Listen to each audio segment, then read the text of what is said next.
Good morning students. మనము గత క్వశ్చన్లో ఎన్వల్యూట్ ఆఫ్ సర్కిల్ చెప్పుకున్నాము. సో మనకి ఇప్పుడు ఎన్వల్యూట్ ఆఫ్ స్క్వేర్ అడిగాడండి. ఈ క్వశ్చన్ కూడా చాలా important question. Draw a involute. So ఏమడిగాడండి? ఎన్వల్యూట్ అడిగాడు. Of square అడిగాడండి. సైడ్ వచ్చేటప్పుడు ఎంత ఇచ్చాడంటే 30 mm ఇచ్చాడు అనమాట. సో మనము ఏం అడిగాడు, ఏం డ్రా చేయమన్నాడు, తర్వాత ఎంత సైడ్ ఇచ్చాడని మనం చూద్దామండి. ఇప్పుడు మనము ఆన్సర్ డ్రా చేద్దామండి. సైడ్ ఇచ్చాడండి, మనకి సైడ్ ఎంత ఇచ్చాడంటే అండి, సైడ్ వచ్చేటప్పటికి 30 mm ఇచ్చాడు. సైడ్ వచ్చేటప్పటికి 30 mm మెన్షన్ చేశాడండి. 30 mm తోటి ముందు మనం ఏం చేద్దామంటే అండి, ఒక లైన్ డ్రా చేసుకుందాం 30 mm తోటి.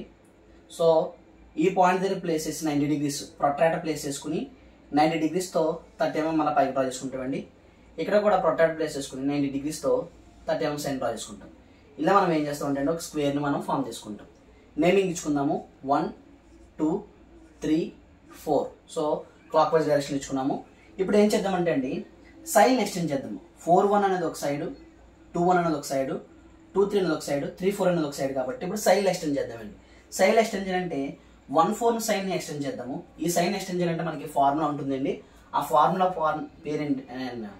ఏంటంటే అండి, number of sides into side value. Number of sides into side value తీసుకుంటామండి. నెంబర్ ఆఫ్ సైడ్స్ వచ్చేటికి 4, సైడ్ వాల్యూ వచ్చేటికి 30 mm. 4 × 30 అంటే 120 mm వస్తుందండి.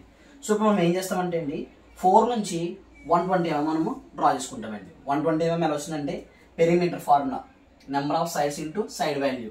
ఇక్కడ పెంటాగన్ ఉందనుకోండి 5 సైడ్స్ తీసుకుంటాం, హెక్సాగన్ అంటే 6 సైడ్స్ తీసుకుంటామండి. మనం ఏం చేస్తామంటే తర్వాత సైడ్ వాల్యూ తీసుకుని ఈ 120 mm 4 ఈక్వల్ పార్ట్స్ చేసుకుంటాం. 30 60 90 120. సో మనము 4 ఈక్వల్ పార్ట్స్ చేసుకున్నాం. 1 2 3 4 అని మనము 4 ఈక్వల్ పార్ట్స్ చేసుకున్నాము. చేసుకున్న తర్వాత ఇప్పుడు ఏం చేయాలంటే అండి, సైడ్ని ఎక్స్టెండ్ చేసుకోవాలి.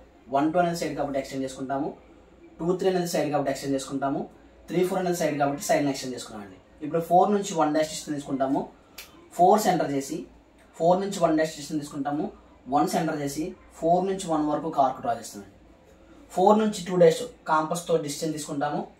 2 సెంటర్ చేసి 2 నుంచి 1 నుంచి 2 వరకు ఒక ఆర్క్ డ్రా చేసుకుంటామండి. అగైన్ 4 నుంచి 3 తీసుకుంటామండి కాంపస్ తోటి. 3 సెంటర్ చేసి 2 నుంచి 3కి ఒక ఆర్క్ డ్రా చేసుకుంటామండి. అగైన్ తర్వాత మనం ఏం చేస్తామంటే అండి, 4 నుంచి 4 డిస్టెన్స్ తీసుకుంటాము. 4 సెంటర్ చేసి 4 వరకు కూడా ఒక ఆర్క్ అనేది మనం ఇలా డ్రా చేసుకుంటాం అనమాట. సో మనం ఇలా చూసుకుంటూ పోతే, ఇలా ఆర్క్లన్నీ మనం డ్రా చేసుకుంటూ వెళ్తే మనకి ఎన్వల్యూట్ ఆఫ్ సర్కిల్ అనేది ఫామ్ అవుతుందండి. దీన్ని మనము P1 అనుకుంటాము, ఇది P2 అవుతుంది, ఇది వచ్చేటప్పటికి P3 అవుతుంది, ఇది వచ్చేటప్పటికి P4 అవుతుందండి. తర్వాత మనం డైమెన్షనింగ్ ఇచ్చేసుకుంటాము. డైమెన్షనింగ్ వచ్చేటప్పటికి సైడ్ ఇచ్చాడండి. సైడ్ వాల్యూ ఎంత అంటే అండి 30 mm ఇచ్చాడు. సైడ్ వాల్యూ 30 mm ఇస్తాము. తర్వాత అగైన్ ఈ పాయింట్ నుంచి ఈ పాయింట్ వరకు డిస్టెన్స్ ఇచ్చాడండి.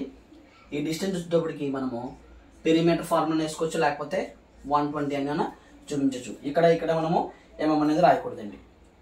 సో ఇది మనకి ఆన్సర్ అవుతుంది. Thank you.